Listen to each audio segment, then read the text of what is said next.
Welcome back, guys. Today we're going to be talking about my bench vise, or machinist vise, whatever you want to call it. So this vise is a homemade / old vintage vise. A lot of people know there is a screw, and then there's a nut thing right here in the middle of the vise in the main plate. I don't know if you guys ever seen Fireball Tools or Wilton Vise Company. Wilton and Fireball have has a tube going through here with a nut on the end,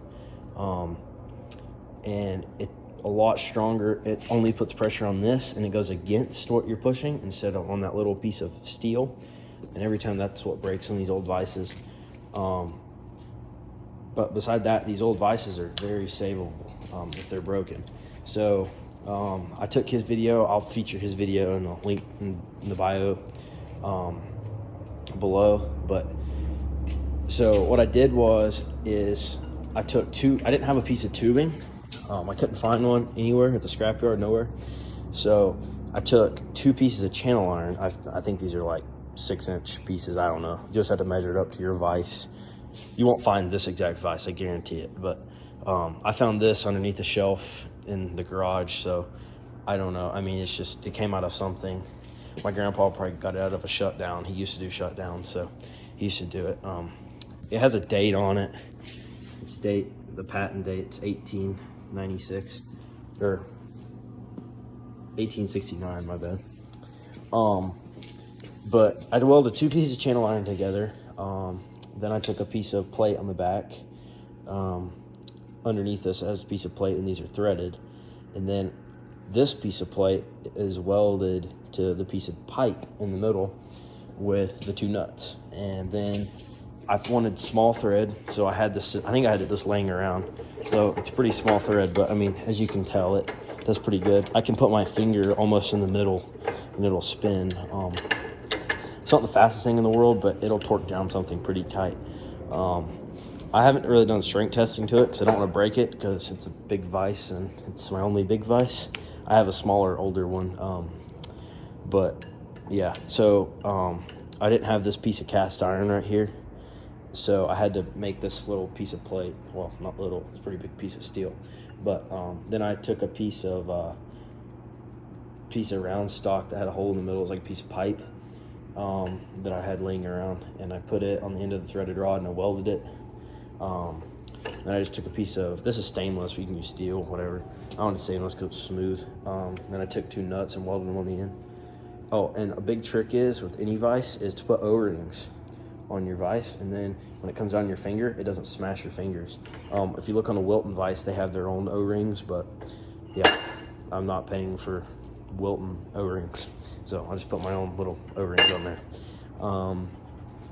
This vise isn't perfect by no means. I mean, this jaw's about to fall off. I had to put 2 pins in here, so whatever.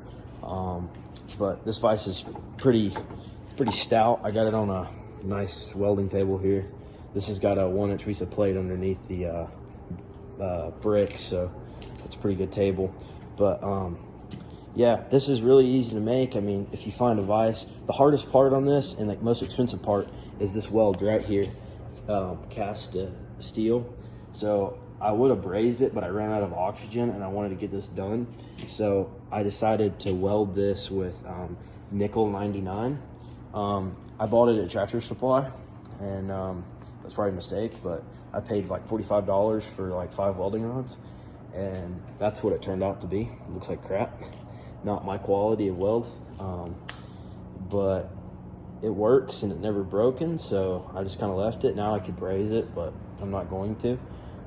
Brazing is really easy if you've never done it. Don't stress about it. Actually, I'll screw this out and I'll show you my first ever brazing job, which was not that hard. This vise was broken when I found it, and I'll also take this apart and I'll kind of show you guys how it works. Every time someone comes in the garage, they're always wondering about this, so I figured I'd make a video. I figured the internet would be pretty excited to see something like this. But let's see, I'll pull this out. It's kind of heavy.